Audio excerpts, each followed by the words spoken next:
Fearless Fundraisers, I'm Dawn Lego. It's time to buckle up for a new episode of Raise Nation, the one and only podcast made to inspire fundraisers like you to continue making impact in our communities, building better tomorrows, and exchanging ideas.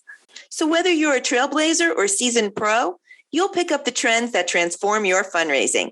And together, we'll dive into lively conversations and chat with industry-leading fundraisers and thought leaders to explore hot-button issues and innovative ideas. So stay with us for the next 30 minutes while we inspire you to embrace the future of fundraising.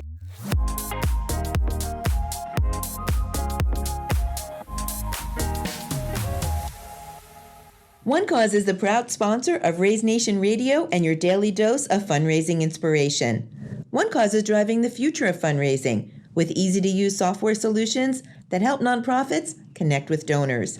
Day in and day out, One Cause puts your cause at the center of everything they do. Let One Cause power your fundraising.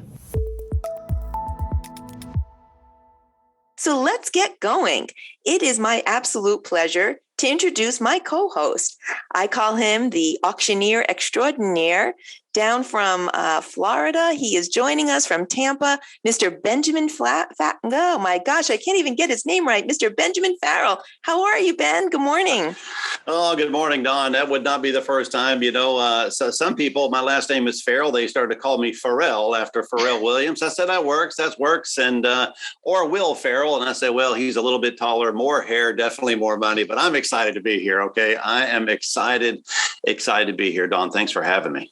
Oh, it's always a pleasure. This is about our third or fourth Raise Nation Radio episode, and this one will not fail because we have the lovely, wonderful, and very experienced fundraiser, Miss Michelle Casserly from Hackensack Meridian Health. Good morning, Michelle. How are you? Good morning. I am so excited to be here and talking to fearless fundraisers and folks in our industry alike and to see both of you and take part in what I hope is going to be a great conversation. So thanks so much for inviting me. Oh, it's our pleasure. It's always a great conversation with you. Now, you've been around with the Raise experience for a number of years now. You're speaking tomorrow, correct? And yes, this is what, your fourth or fifth Raise?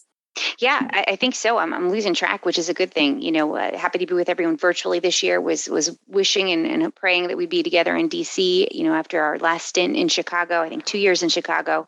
But One Cause customer for, I think we go back a decade, Dawn. But also really have enjoyed the vibrant programming, the networking, both live and virtually, and just gained so much from all the fellow speakers at Raise and be able to interact with folks in the industry and get energized.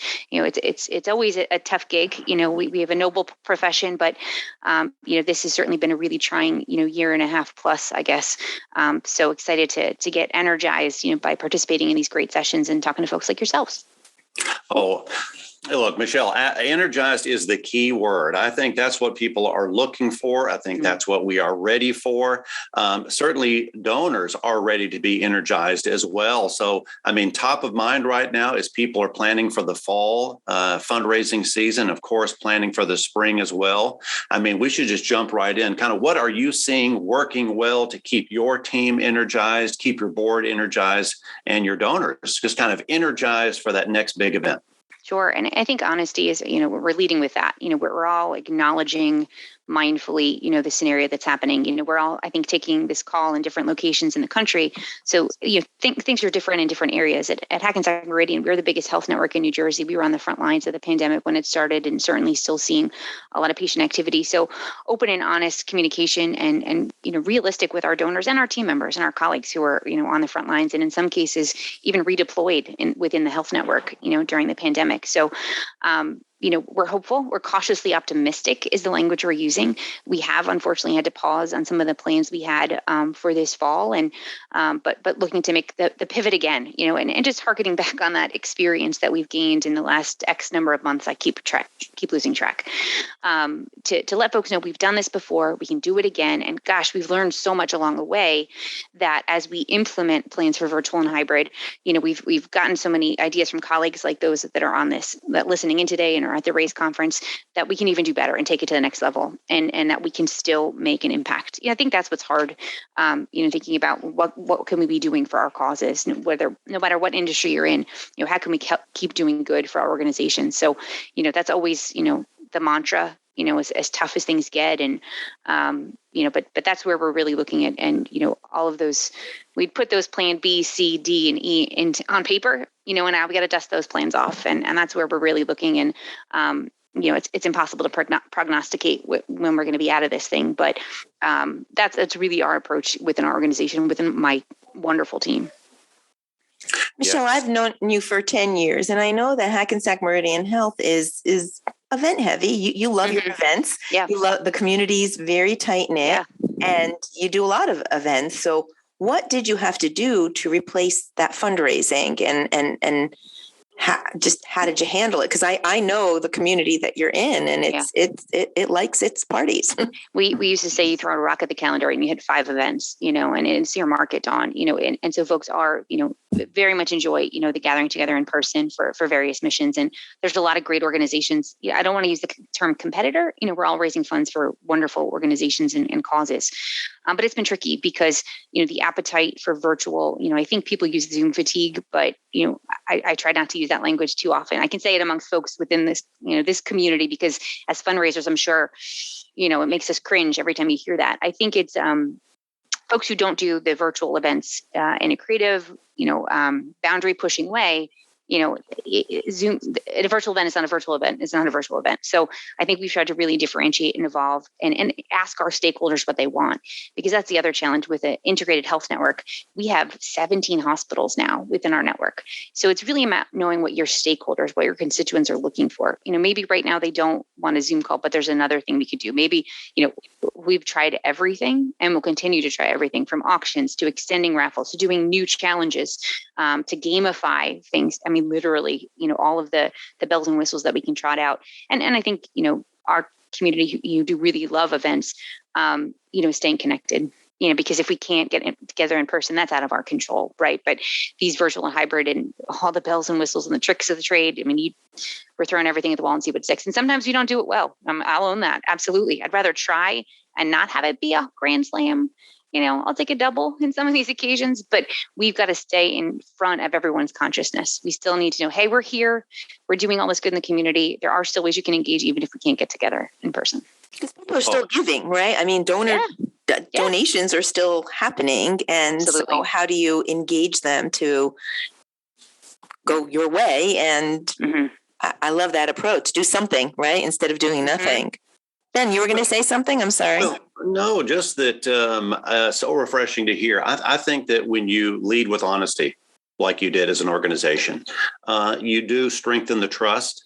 I don't think that donors really expected us as fundraisers to be, live streaming the Academy Awards. What they want is an opportunity to join you and get through this unstable environment of the pandemic, get through this together and help you along the way. And I found that in the charities that I helped across the country, donors repeatedly say, just give me a chance, however you're going to do it. It doesn't really matter to us. You just let us know what you've decided to do, and we're going to be there, giving them an opportunity. And I heard once a long time ago a great message on leadership, which is great leaders see things how they are, but not worse than they are. And then they look into the future and say, how can we make things better? And so they see a better version of the future. So you have a big network of medical foundations and hospital staff there. How are you kind of shaping the future for them or giving them some positive things to look forward to? Sure. And I think one of the ways is how can we best support the network and our team members, our colleagues who are on the front lines? I mean, we have a very unique scenario in that, with COVID, our healthcare network is helping people get better. I mean, it is, if we can't figure out the call to action, when could we? Our case for support is better now than ever. And I think what some folks may have felt this too, working from home, not being on the front lines. I felt a kind of a sense of guilt, that I wasn't there helping. I'm not clinically trained for that by any stretch of the imagination, but you still feel like you want to jump in. So I think, connecting to what would most benefit the network. We had plans to raise funds for X, Y, and Z. We had to change those plans. We had to come up with those case statements. We had to come up with the communication for our donors. Again, they want a chance to give. And it was an honor to be able to tell folks, just what those healthcare heroes were doing, to paint that picture in a way that, felt real and really elevate the heroes. These are heroes in the areas. And that's also for all the other great charities, the folks who are, the food insecurity issues and the homelessness issues, the education of kids and the arts and entertainment. I mean, so many things. So I think it's a matter of giving us the opportunity to elevate the story, the mission. We always plan missions focused events. But some of it was really sad and moving, and we always try to move folks with emotion in our programs when we're in person in a keynote speaker or a video presentation before the auction, or the call to donate. But we had to reimagine how we tell this story and do it justice. So there was a sense of pressure. I think there still is. When we had a nice run of golf outings this spring, summer, we were able to do those outdoors, but we're not able to move indoors. So we've got to go back to doing it even better. I think that's also where the pressure lies. We've done some successful, hybrid and virtual, but we got to take it to the next level now. So, and I think it just all rests on, being able to tell those great stories and talk about, and then to make sure those team members, make sure the members of the organization are included and can participate. We typically don't have a barrier to entry for our virtual programs. So we want them to feel engaged. We want them to know how much we're supporting them and, we're doing things to benefit them, because that's what makes it all go around. Oh, Dawn, what do you think? Great. I'm so glad you talked about the barrier to entry, because that is a question that comes up not once, twice, three. It comes up all day, every day. Sure. Should we sell tickets? Yeah. And are people buying tickets? And you said for your online and virtual events, those are free to attend?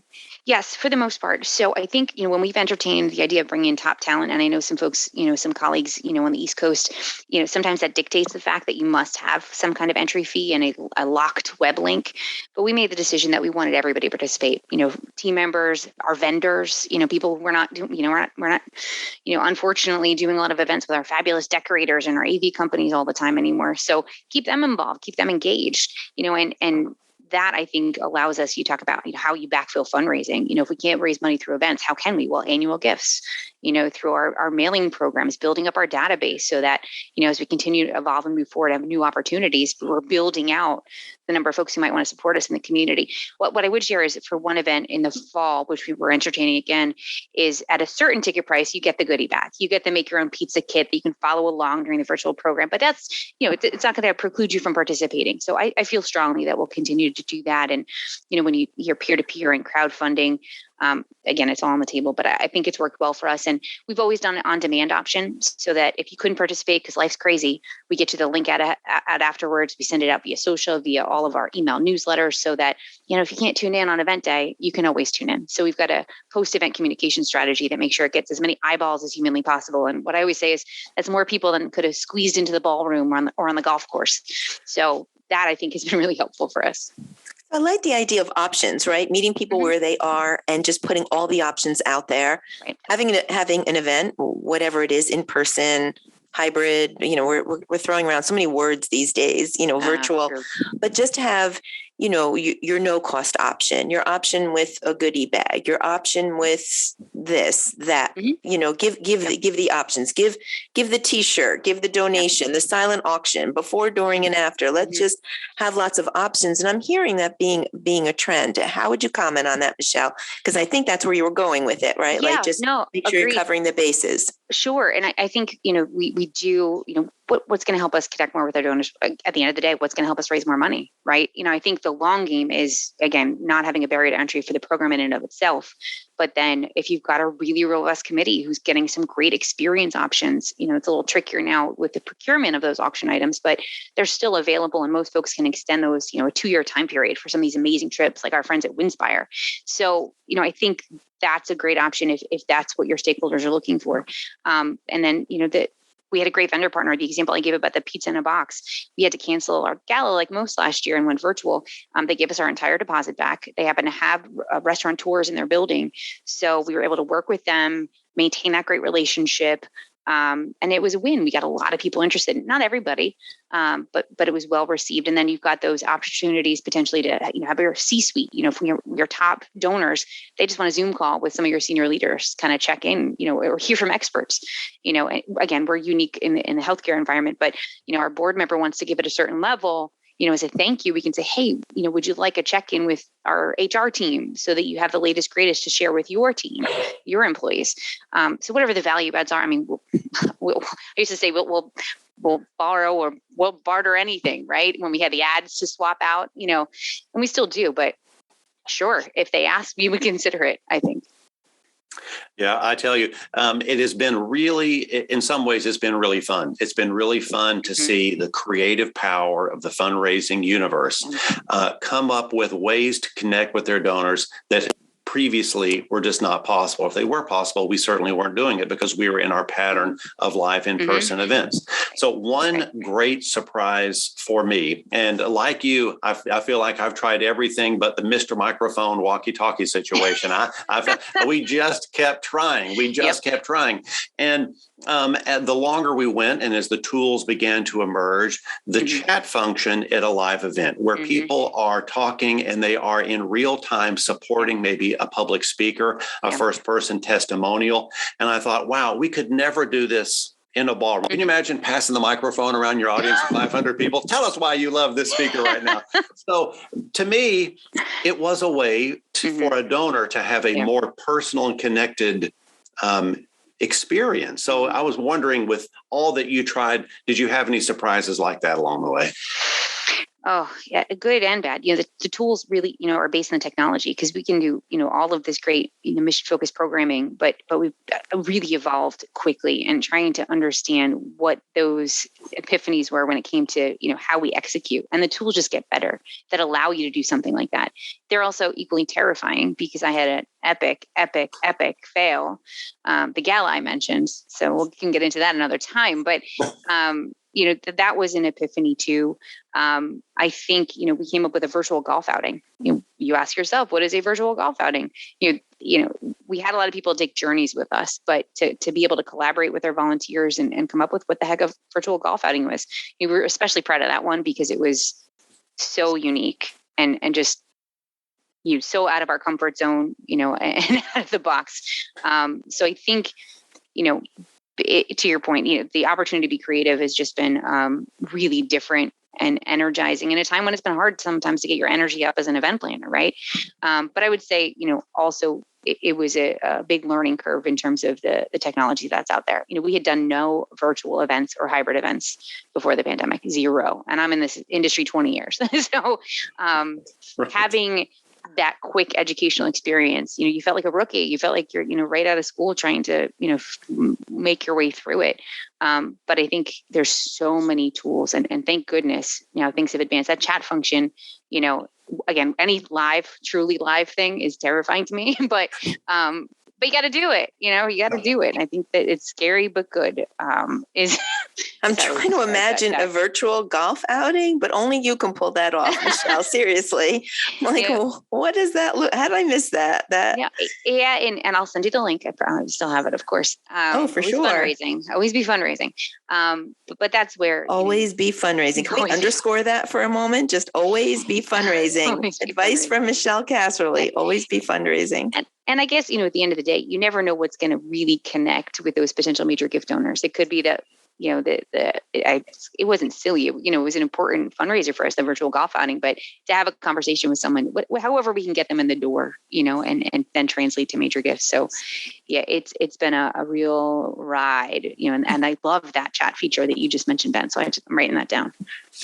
Oh, well, Jay, absolutely. Well, and something about what I love you said about the virtual golf tournament. So I think that with the online movement where donors had this opportunity to create their own fundraisers or even lead the way with their creative ideas, how empowering is that? So now they're taking an active role. They're recruiting their friends and their colleagues in both the private sector and the business sector.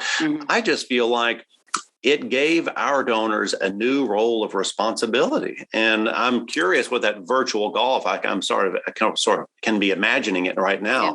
But I guess you had teams that were out there doing their own golf, their own fundraising, and then recruiting new people. They were doing their own thing. They were doing their own, rounds of golf. And then we did like a trick shot contest where people would send in video clips. We sent our chief hospital executive out to the golf course to do his presentation, again, working with the venue where we would have hosted the golf tournament.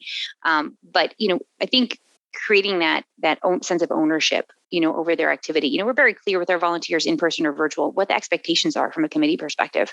No one wins if the committee member is not sure what they're supposed to be doing. Am I supposed to be procuring auction items? Am I supposed to be selling raffles? Am I supposed to be recruiting donors? Am I supposed to be asking folks to come, even if they're not going to buy a ticket? Maybe we comp them to come.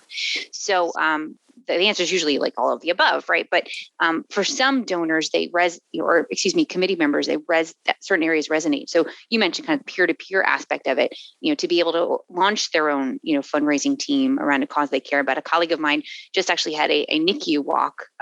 It was socially distanced and extremely masked and super successful. And those teams were so energized to raise money for something they were passionate about, to show up and show out and put it on their social media. It's got lots of legs when you create that stake, and then they're going to be loyal, from a cause perspective. They may support a number of causes, but, hopefully, that connection with our organization is going to maintain for years to come. And it differentiates us from some of the other organizations that unfortunately, due to a variety of scenarios, maybe it's staffing, maybe it's cost, just can't try the same things that we can try. So, we're blessed in that we're a large organization and we're able to throw things at the wall and see what sticks. I'm hearing a few things. I'd like to just break it down for our fearless fundraisers. So I think the first thing I heard was try something, anything, everything. And it's okay that if you fail, mm-hmm. you'll learn where you succeed, and then you can keep moving forward. So lesson 1, I heard from Michelle, try something. The second thing I heard that was really important was ask the stakeholders. Just ask them what is it that they're interested in, because if they're engaged and interested, they're going to help with that peer-to-peer aspect and actually helping make things, be successful. So that was the second thing that I heard. And I guess, being vulnerable and being honest and just telling the story and just putting it out there. That was kind of like the third thing that really resonated with me. So all really basic approaches, but profound at the same time, because that's what we need all the time, not just in a pandemic, truthfully. Yeah. And we like to say, I borrowed this from a friend of mine, Jen, who I used to present with, last time I was in Chicago at Raise.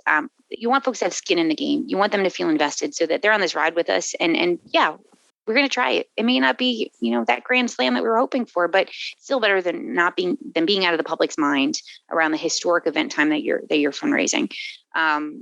So I think from the energy perspective, again, I was hoping that this was going to be, a different presentation come, September. But I think all of those tenets, especially as people did have, God willing, a nice summer vacation, kids are heading back to school. And we've got, in our world, our fiscal year end is December 31st. So this is the push, the end of third, fourth quarter, it's go, go, go, go. I just got off a call with my boss telling us where we are to goal overall. And the pressure's there for all the fundraisers who are listening.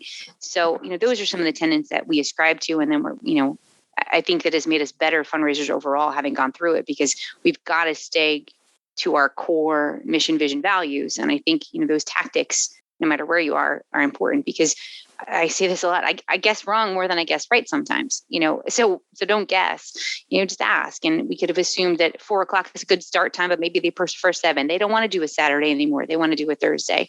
They want to revisit auction, whereas historically that maybe had not been as big a driver, but now it is. So it's been a learning experience and so helpful to continue to fundraise what we can, and build that momentum and trust with our stakeholders. What's the one thing you think that you really learned from this? And I'm stopped counting as well. I think it's 19-month experience, but whatever months it is, what's the 1 or 2 things that you really were an eye opener that you're going to take with you post-pandemic and beyond? What are those couple of things that you really learned that are going to make a difference in fundraising in the future? what we do is really important. I think, again, this is another thing that we usually, I hear, and it always rubs every event planners the wrong way. You're a party planner. That's great. And that's a good thing. Being a party planner is wonderful. But, what we do is really important, and as it's been a really hard road for everyone personally and professionally. So just knowing and being able to demonstrate value of the events within our organizations and the good we've done, I think is important because, again, I've been with my organization 13 years. You don't want to say it gets stale. It never really does because these events change in our dynamic. But I think that was a little bit of a struggle for me because, again, I felt some of that guilt that I wasn't doing everything I could just because my role is different. But I can say that I am so proud of the work we did and we continue to do and the role we play within our organization. Sometimes you have to fight for that. Sometimes you have to advocate it. Sometimes you have to yell about your kooky ideas, to get in front of the leaders because they're, unfortunately with the backslide in cases, folks are reverting to what's going to get us to budget goal. We have a seat at the table, as event planners and strategic event planners within your organization. So there's ways we can bring value. So advocate for that. I also think, just to be really honest, it personally, pursuing mindfulness, meditation, and self-care and understanding, we're going to give everything we can, leave it all on the field. I'm a big sports fan, as Ben and I were just bantering about beforehand. But at the end of the day, we can put it down knowing we tried our darndest. And this pandemic has changed the world, changed all of us. I think how it changed me is being able to walk my nieces and nephew to their first day of school today. The work from balance. It was got great pictures. But the balance, because, a lot of us event planners are type A, 110% all the time. And that pressure, that expectation, has been a lot. So take care of yourselves too. Talk to folks. Do whatever you need to do so that you feel energized because it's really hard to disconnect. I'm sitting here talking to you from my bedroom office.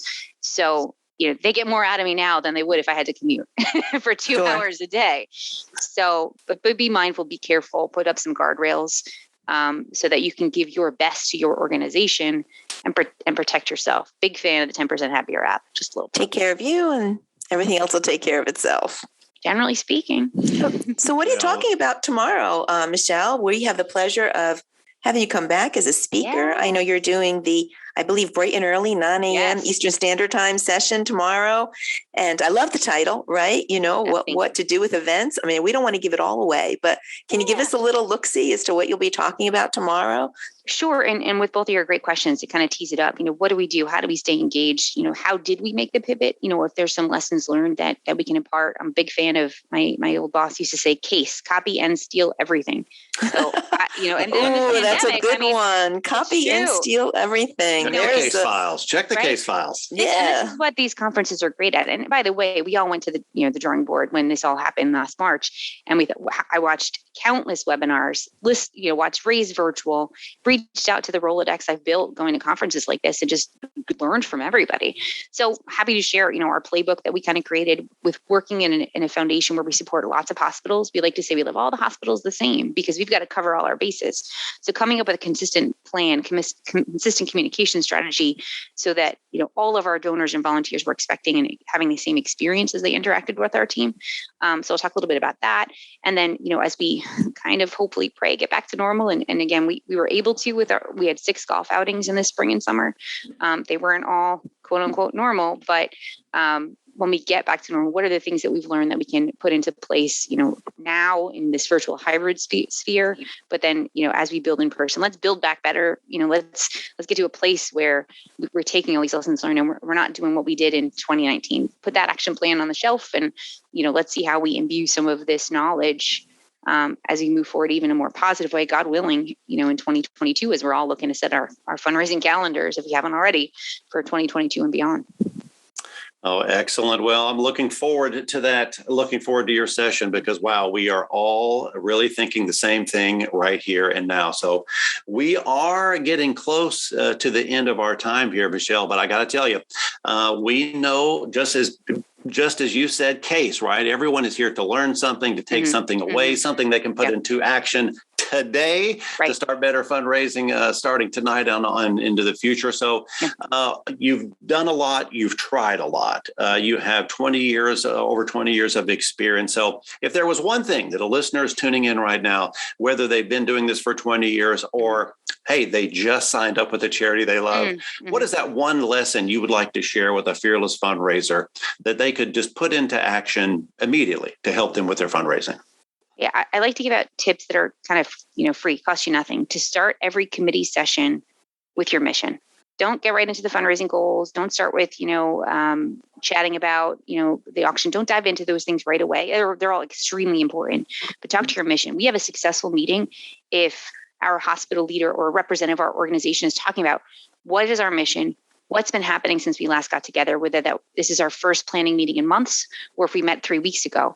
There's always good within your organization and what you've affected change in the community in those last times since you got together, whether it's Zoom or in person. But it's so important to ground people about why they're there, because when these volunteers and ourselves are working so hard, your head hits the pillow, you want to know you're doing good. So I think that's so important. And there's lots of ways, and I'll speak to it a little bit during my session, that are inexpensive ways that you can be mission focused first. And again, at the end of the day, that's what you want people to remember when they click off. Hopefully you had no glitches on your virtual event. Hopefully they like the pizza kit if you had one. But at the end of the day, you want them to remember your cause. So, that's a little thing that we've started to do. And even in our committee emails that we send out, why are they involved? And make them feel really good about why they're involved and thank them. Mission first. Mission first. And that, Michelle, is great advice, because when you lead with mission and you think of your mission first, I think that helps steer you in the direction of success. It puts those you serve in the front place position. So I think that is amazing advice. So I hate to end this. I'm telling you what, I get so excited. I tell people, we're going to do this for 30 minutes. Then I feel like we could turn this into a 25, 30-hour webinar. However, Fearless Fundraisers, we are running out of time here for today. Make sure you tune into Michelle's session. You can find all that, of course, on the conference app. I want to thank everybody for listening, and certainly hope that you enjoyed today's Raise Nation topic. And as Dawn likes to say, your daily dose of fundraising inspiration, because believe me, we all could use more of that. And I'd like to thank our sponsors, One Cause, for making this episode possible. One Cause, of course, is driving the future of fundraising with easy-to-use software solutions that help nonprofits connect with donors, much of what we talked about here today. So be sure to check them out at onecause.com. And on behalf, of course, veteran fundraiser, years and years in this industry, my co-host, Dawn Lego, me, Benjamin Farrell, and of course, our outstanding guest, Michelle. Thank you so very much for being with us. Really thank you for your time, your honest and authentic voice for what you shared today. And if you're looking more, make sure you look her up on the conference app, attend her sessions. Until next time, this is Benjamin Farrell. This has been Raise Nation Radio. Stay fearless out there, everybody.